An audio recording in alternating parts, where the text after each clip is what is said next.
Good afternoon. Happy Tuesday, and welcome to the Inside Texas Football YouTube channel powered by InsideTexas.com. I'm Joe Cook. Got Coach Dub, got Justin Wells. It's Tuesday afternoon. That means it's time for recruiting intel. And like the title of the video says, how many top targets will Texas land? Over on InsideTexas.com, where you should go and check out. You can sign up and for $1 get access to all this great recruiting intel. We do something called percentages, where we go not me very often, not me ever really, but Coach and Justin and our guy Eric Naline plug in percentages on how likely it is that some of these top prospects will end up in the Texas class. And we got guys from all over the state to talk about on offense and on defense. But before we keep going, please make sure that you like the video and subscribe to the channel. We bring it recruiting here on this channel every Tuesday, and we bring recruiting every day on Inside Texas. So, we'll start on the defensive side of the football. And Charlie, we'll start with a place that you're real familiar with one of the top targets, one of the top prospects in the nation. You said that Jamarian Carlton, a Temple edge, probably the best in state. You and Justin have him as a higher than 50% chance. And maybe I should start here first, Justin. When we put you put 55 on there, in your mind, when you put down 55, what do you think that means as far as percentage goes? I feel like 55 means Texas has a slight lead. 55 means Texas is in great shape. If it's 50-50, I basically say maybe Texas versus the field or a specific school, which we'll mention in the percentage of stories, like, a specific program that might be pushing. It could be down to those two, similar to that. But 55 means I think if Texas pushed the right buttons, he's going to Texas. I think it's a little more than Texas versus the field with Jamarian. The big thing for us is we're waiting to see when he schedules that official visit, because that looms pretty large on the edge department. But yeah, 55 just means I think if Texas pushed the right way, they would be the leader. And one other thing to note, usually we go up to about 90. 90 we don't even go that high. Well, 90 is supreme confidence that a prospect's going to pick Texas. And I think in the history of percentages, Sam Ehlinger was the only 100 or something like that. So that kind of recruiting, you never know. Right. Or maybe he was 99%, but that tells you what 90, 100 means. So I don't think I've gone over 80% in years. It's because recruiting is crazy. NIL has made it crazy. The transfer portal has made it crazy. It's all crazy. All right. So with that in mind, let's go back to Jamarian Carlton. And Coach, we're talking right now, Ed, and Justin even mentioned edge recruiting, a very, I don't want to say a murky picture, but we're still trying to put a lot of the pieces together. But one of them, should Texas start to make a push and try to put guys in the class, they'd want to include Jamarian Carlton. And you think proximity is going to help with this one? Yeah, I do. You got the Temple to Austin pipeline. A ton of guys that come from that Wildcat program and went on to play for the Longhorns. Look, he wears the same numbers Taquan Graham did in high school. He models his game after Taquan Graham. They're very close. Their families are close. He has a coach on staff that played at Texas. So you have a lot of pieces in place that can help the Longhorns. Plus, proximity to home, being close to family, where everybody can come 35 minutes down the road and see him play all of his home games. To me, he grew up watching the Longhorns, watched players that he knows play for the Longhorns, and so that's why I picked my percentage for Texas to get Jamarian. But, like I said, recruiting's goes all the way into December. Signing days in December, so he's kind of waiting to see. Like I said, when that official visit happens, I think we'll get more of a clear picture. But right now, still got Texas in the lead. Roaster, thanks for joining. 35 minutes from Temple to Austin. What roads are you taking, man? That's a good drive, man. You just put your foot down on the gas pedal and go. That's a drive I'm not familiar with. Now 35, you can make the drive from Temple to Austin 35 miles an hour. Highway 35 may not let you, though. Yeah. It all depends on that cluster of cars. We'll slow down in Gerald, but yeah. Justin, we know that Jamarian Carlton has official visits, I think, scheduled at A&M, Baylor, and SMU. still waiting. But when you looked at the edge pool, he was the guy you gave the highest percentage to. That even includes guys like Jake Krull, Luke Waffle, and Sean Scott. We're still trying to put this picture together, but if you're Pete Kwiatkowski, and as we've seen a picture of Pete Kwiatkowski, Steve Sarkisian, and Jamarian Carlton, you want Jamarian Carlton to be in that picture. You really do. There are two elite edges, or potentially elite edges, in this class and in state, and that's Jamarian Carlton and KJ Ford. We pretty much know that Texas has kind of moved on from KJ Ford. They want to go in a different direction. Carlton's the other guy. And I remember, Charlie and I had these conversations for probably the last 6 months to a year.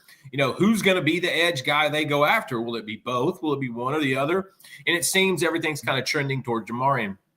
He's one that I think Texas is in a great spot for. Like Charlie said, proximity is a big deal for him. His family wants to watch him play football, but I also know he wants to be thorough. Jamarian is a smart kid. He doesn't make rash decisions. He really does kind of take his time and really go through this coaches. And he's seen a little bit of the coaching change. But for him in Texas, nothing's changed. It's PK.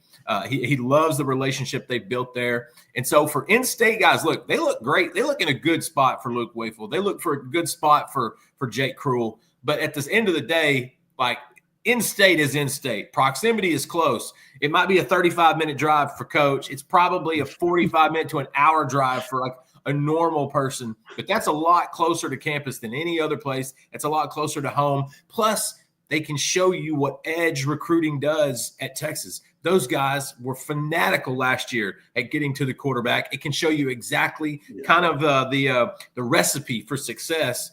Just so many things point towards Texas. I'd love to see that OV set. Until I see that OV set, I'm not convinced.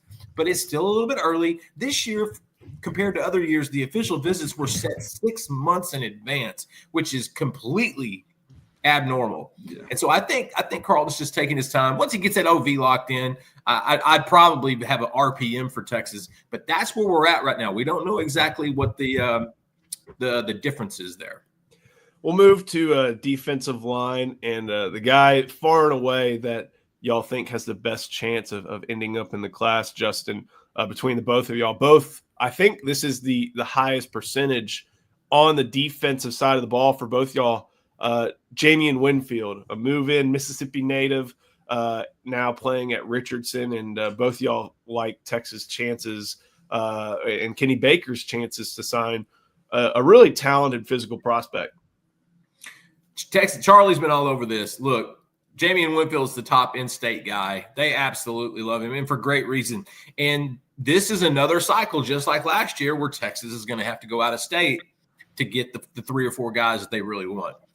He's the one you can stay in-state for. And, of course, he's a Mississippi transplant. They grow him on trees in that region. But this kid, it's funny. He doesn't say much.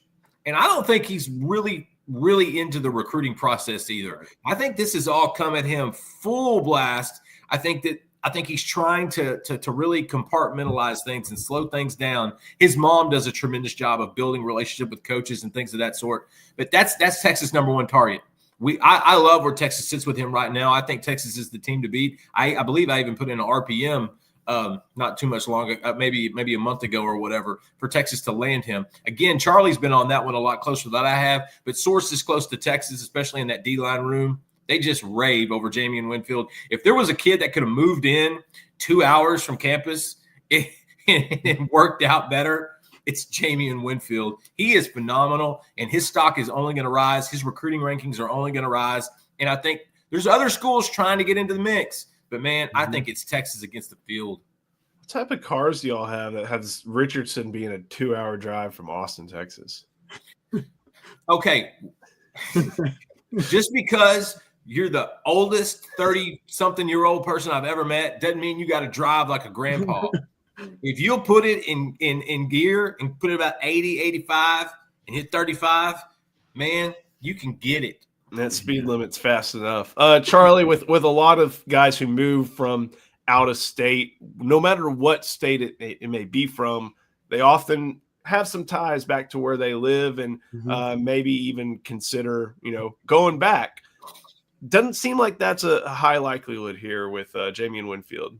No, not at all. Mom and, the family moved here for a reason. They wanted to get away from Mississippi. They wanted him to have a chance at prosperity and moving on from what they've known and growing up in Mississippi, the environment, things of that nature. So Texas gave them a fresher breath of air. And so I don't see him going back. I don't see mom moving back either. Even if you do have family there, they like it here in Texas. She's made it clear that she likes Texas a lot. And not only him, but you start to see a lot more parents say, hey, I like the state of Texas. It just has more resources and more opportunity here. And so I don't see that being a factor in his recruitment at all. Like Justin said, mom is super involved, but she loves her some Kenny Baker. They enjoyed junior day visit. I mean, he brought his coach down. The coach enjoyed it. So like Justin said, recruiting has come fast to him. Like it's out of nowhere, right? All these schools just start hitting him up, and it's like, man, okay, this is a whirlwind. Slow down. But the one relationship that seems consistent and calm in his life is Texas and Coach Kenny Baker, man. That's the one. When we look at linebacker, this looks like a very wide net is being cast by Johnny Nansen. You've got West Coast, you've got East Coast, you've got Texas guys. All over the country, they're looking for linebackers. And it looks like they're adjusted. A lot of variance in who could end up in this class. Yeah, I think early on, a lot of people were kind of penciling in Kosi Okpala and DeQuivius Beck. Those were kind of the top two linebackers I felt like in the state. Obviously, Tank King, another one, ultra athletic kid out of Port Arthur Memorial. But yeah, I don't think Beck's going to be in this class. I think Texas has kind of gone in a different direction. There's a handful of other guys that they really have their eyes on. Man, I wrote something up about that on the prospect board yesterday. I'm trying to remember some of the guys that was on there because people were asking us about Beck. But that's a position that you're right. Nansen's going like coast to coast. He's looking for he's not just looking in state. He's looking all over the place. Now in 2027, you got Braylon Williams out of Arlington Lamar. You got a ready-made linebacker. You don't have to go very far. This cycle, though, they're going to go out of state. They're going to hit California like they already have. They're going to hit Florida again like they already have. They're going to hit some of that southeast region. But I like Kosi Okpala. I think he's one that Texas can close. I think A&M and OU are also going to be in the mix there. But it's a position where you're starting to see Johnny Nansen's handprint on it. He has a specific guy, and kind of he's looking for guys that kind of fit that mold. I think Beck is a little undersized compared to some of the other ones that they really like. I love Beck. I think he's one of the most athletic guys in the country. But, Texas is playing with house money right now. They're recruiting at a high clip. They're going to be picky at every single position, and especially when you're about to run out Anthony Hill Jr., Ty Anthony Smith, and Leona LaFau, that's going to be the best sales point of all for that position. Charlie, anything on the linebackers? Any catch your eye on anywhere on that I-10, I-20, I-30 corridor? I mean, there's a ton of guys. I know some was in percentages, some out of state. I really think that with Nansen, doesn't recruit the same type of guys. Like it seems like everybody does something different. One may be more coverage heavy, one may be a downhill linebacker, and so it's really tough to kind of gauge what he's looking for. But he has a type like every other single coach, and I think he looks for guys who can do multiple things. And so. For me, you just kind of see after the official visit, I feel like the picture will get a lot clearer for a lot of defensive guys, which one he really wants to hone in on because he's offered a ton, a lot of got official visits scheduled. So see where it moves after the fact. We'll go and do the defensive backfield as a whole. And again, y'all need to head to Inside Texas because I'm looking at if my voice will allow me 1, 2, 3, 4, 5, 6, 7, 8 different defensive backs that y'all put on here. But Justin, Charlie, the highest percentage y'all have on the board for these guys is safety Chase Calicut out of Houston North Shore. Lots of different guys for Dwayne Aquina and Mark Orfe to go after, but Calicut seems like someone who's been interested in Texas, Justin, no matter who the coach has been. Yeah, Calicut loves Texas. Like if there's a slam dunk kid, I would probably pick Calicut. Like immediately when he was offered by Texas, it felt like they were the leader day one. I mean, from then on. Then he comes on campus. My goodness, he's got a big family. And, and I knew I liked his family a lot, considering his grandmother told me she was from East Texas, born and raised. She went to Linden, grew up in Linden High School, and then also went to Carthage. And so she's very familiar. And Chase actually almost went to Marshall High School, believe it or not, a couple of years ago. And so Chase he's just a phenomenal kid. Look, I'm not gonna knock North Shore kids. Those dudes come different. They come from a great program. They ultra competitive. Lots of guys there.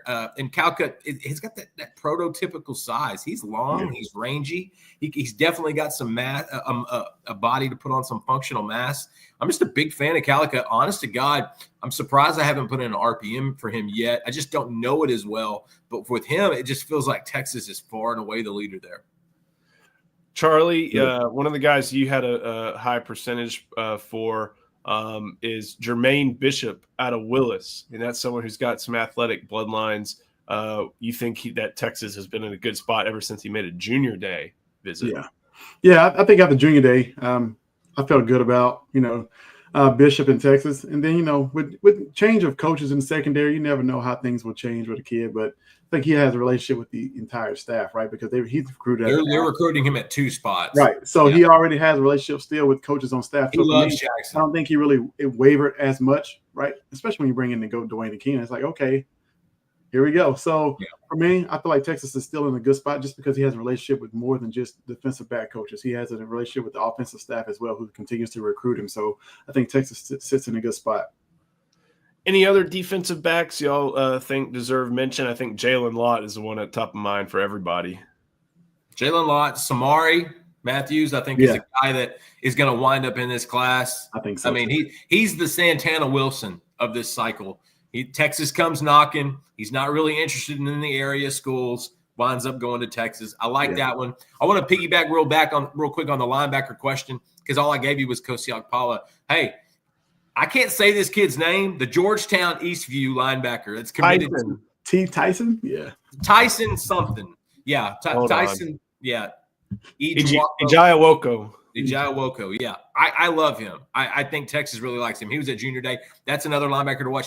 Calvin Thomas might be the most under the radar linebacker in the state. At Cy Ranch, that's another one that the Horns are starting to prioritize as well. Just wanted to add on a few more of those linebackers. Texas, just because they're backing off Beck, that means they've got their eyes on a handful of other guys too. As for the secondary, Jalen Lott, the coaching change I think shook that up a little bit, but I still think it's geared towards Texas. I still think the Horns are going to be the team to beat in that regard. He had built great relationships with Terry Joseph and those guys.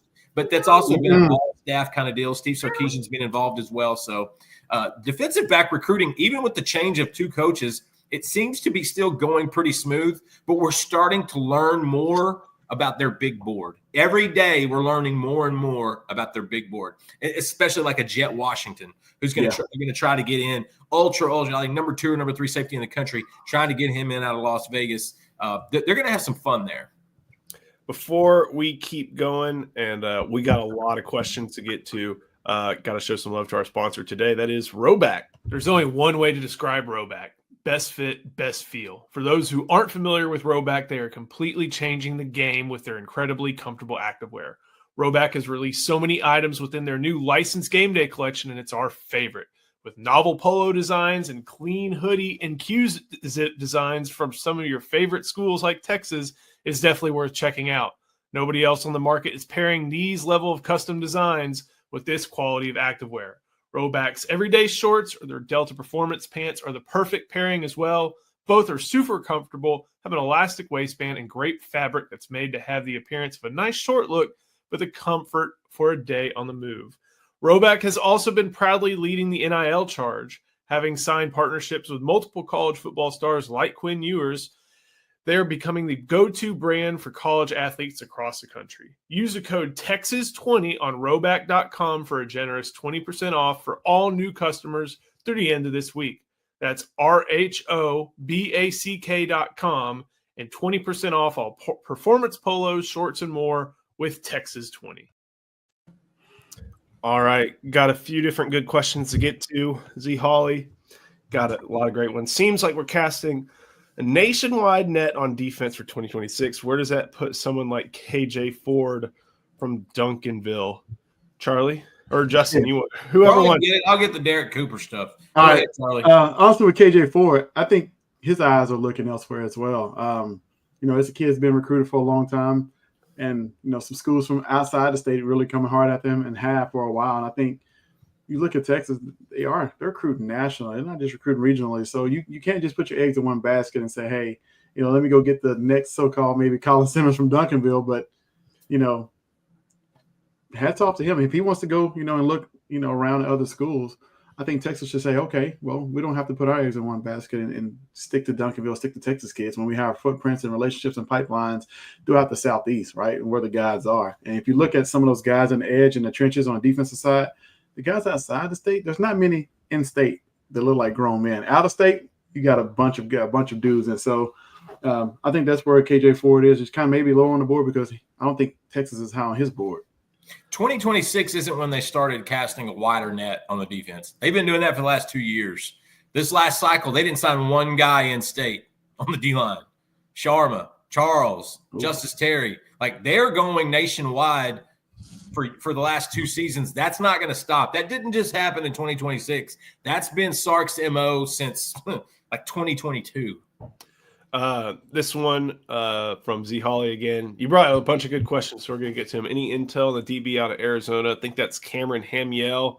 Justin, seems like that one just started. Not a whole lot to go on there. Man, I'm not going to pretend to know anything on that one. That one just started.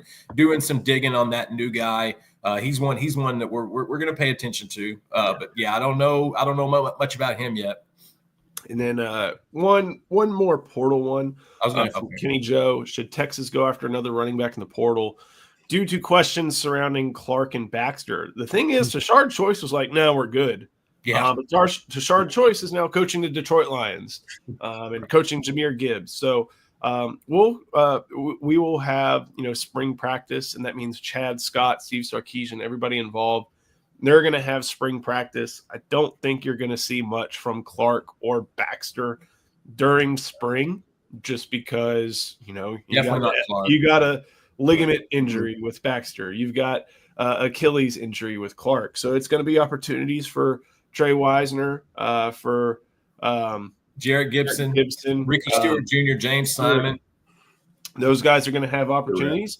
They're also going to be able to watch what CJ Baxter and watch what Christian Clark do look like physically. And maybe at the end of it, Chad Scott kind of thinks, it is time to pursue somebody. So they need one. They need one. They need the right one. I'd love to take White out of West Virginia, guys. If it's the right one, they need one. We saw last year the 4th string running back go for 1,000 yards. True. Okay. I'm just going to go out on a limb. Texas should probably look in the portal post-spring for another running back, but the right one. We don't need to talk about Diabell. Don't need to talk about quarterback. So let's start with a little bit of offensive talk. Any shot with Derek Cooper seems like a back built for inside zone. Justin, running back's kind of been shaken up a little bit, but we've seen still some progress with guys like KJ Edwards, Xavier Carrell, and Derek Cooper, too, as Chad Scott's getting his feet settled. Yeah, so Texas hasn't had any interest with Derek Cooper right now. Do they have a shot? I think they have a shot at anybody they want right now. They're one of the hottest programs in the country. But there's just not a lot of connection there. Now, Chad Scott's from Florida, so we feel like there's going to be something there. But it hadn't started yet. I know it was previously reported that Texas and Tashard Choice were talking with Derek Cooper, and that was inaccurate. Texas has never had really any contact with Cooper whatsoever, and he is beautiful. I think he's like the number 2 running back in the country, number 3. He's built. This is a kid that you want on your big board. You want Texas reaching out to this kid. So I think Chad Scott will go back into Florida, kind of survey the scene. He's already been building a little bit more with Amari Latimer. Coach Williams is going to deliver that. He's still building in with KJ Edwards and trying to get back in with Javian Osborne.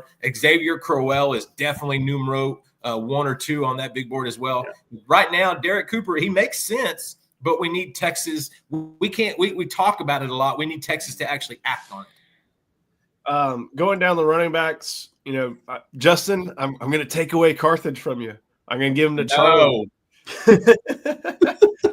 Charlie, we're going to be posting a lot more about offense in the coming days, but you've got some confidence. And Justin, obviously you do too, with you having put in a RPM for KJ Edwards, but things look good for the star back from Carthage and from, is it Panola County?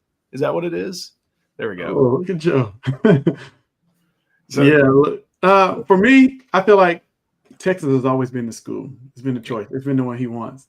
I feel like the feeling is mutual now, right? And then when it's like two things that come together like peanut butter and jelly. I feel like it's a great fit.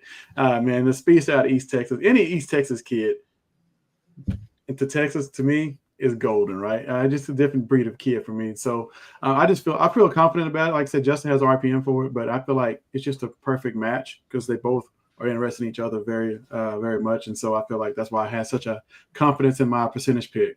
What was your percentage? It hasn't even been published yet, and I haven't looked at yours particularly. What was your percentage? Because I'm probably going to go one higher. Yes, you went out with a 90. No, I'm not in the 90 though. We can tell everybody what you tried to put on Tyler Atkinson if you want to go there. But what did you have for KJ? Leave that one on the cutting room floor. I can reveal it. You had 85. Yeah, 85. Yeah, how high? Dang. Woo! You going 86? I don't think I can top that. I'm going to tip my cap to Charlie on that one. KJ and Texas make a ton of sense. That's all I'm going to say. Yeah.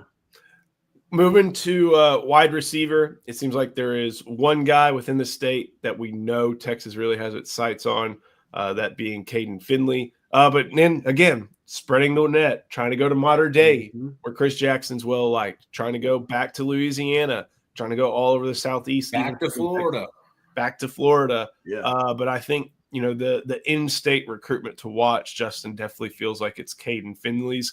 And two schools have risen to the top for Jermichael's son. Yeah, Caden remains the number one in-state guy. And if you talk to sources close to the program, he's number one on the entire big board. Like, I think Caden's maybe not as talented as Aaron Gregory or some of those, or Chris Henry.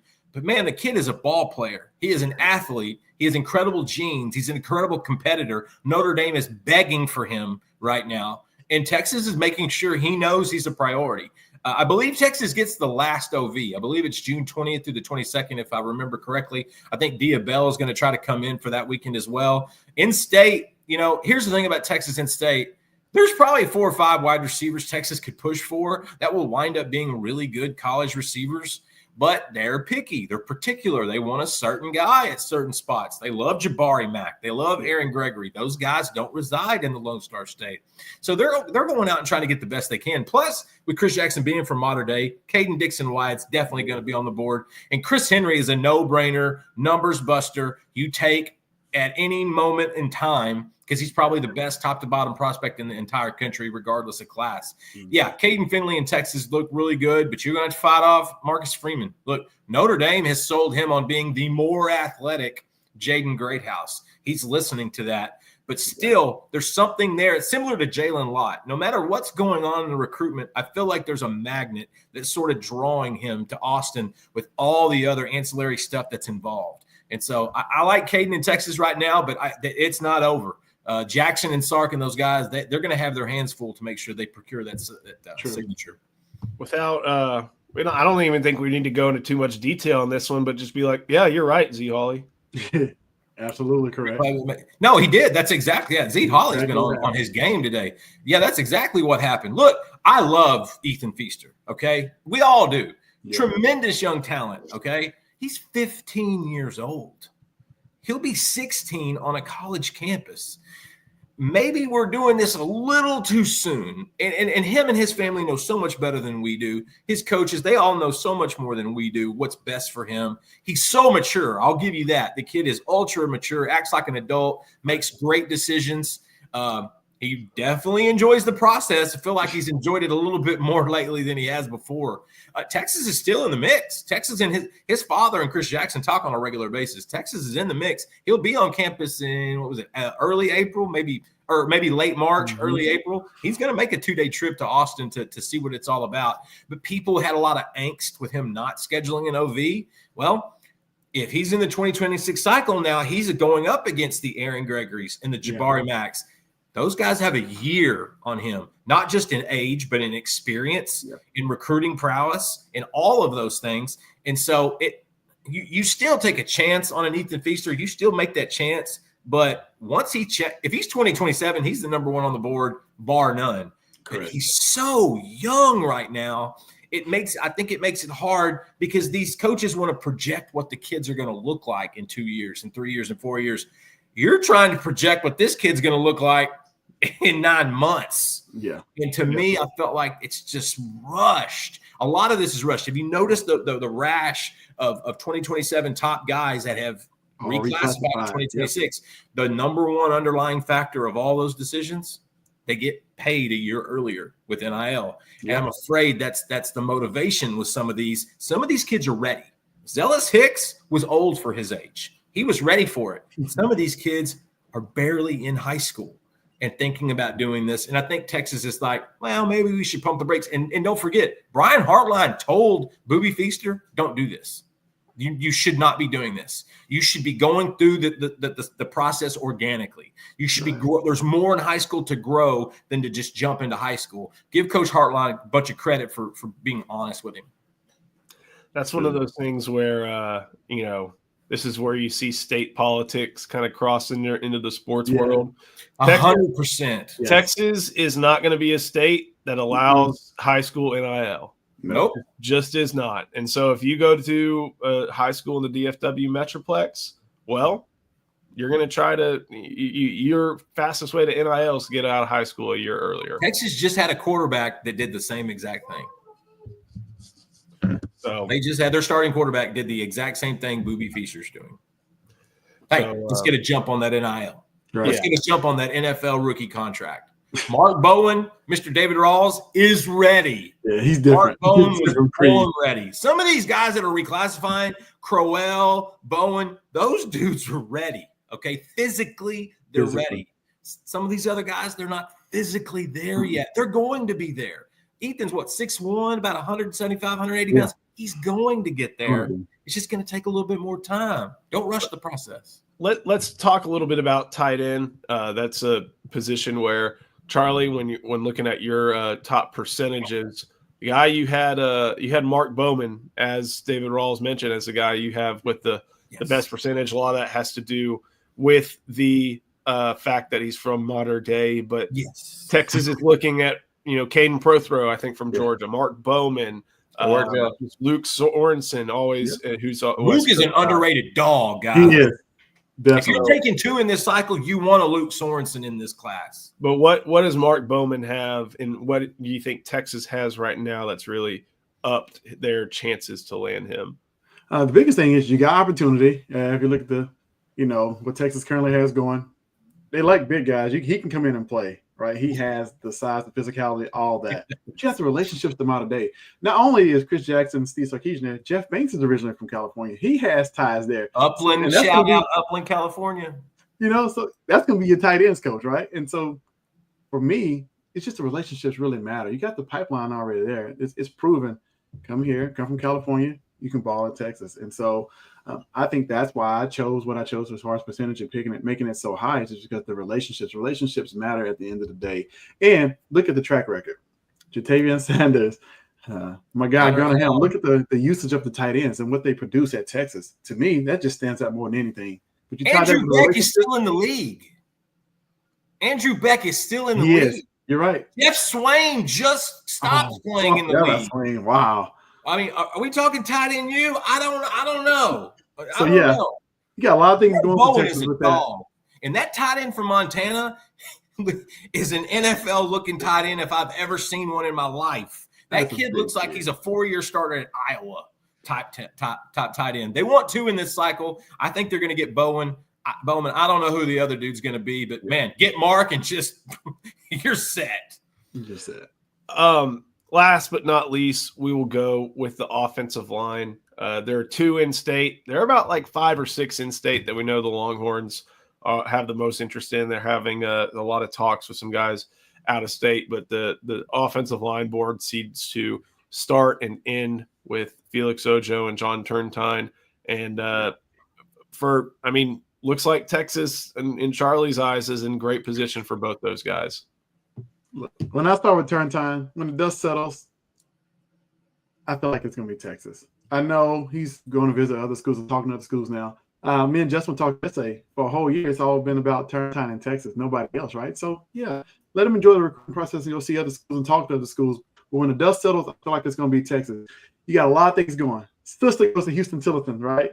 She's working downtown and presenting and speaking in front of the house at the Capitol. I almost messed that up. So she's there, right? He has family in Austin. That's huge. Being close to family. He's already said he doesn't want to go far from home. He wants to be able to play in front of family so his younger brothers can see him. He has an older brother who's 2 years older than him who's moving to Austin. It's like, to me, it's all adding up to be to Texas. I think he's just going through the recruiting process and enjoying it. But I really think it's going to be Texas at the end of the day.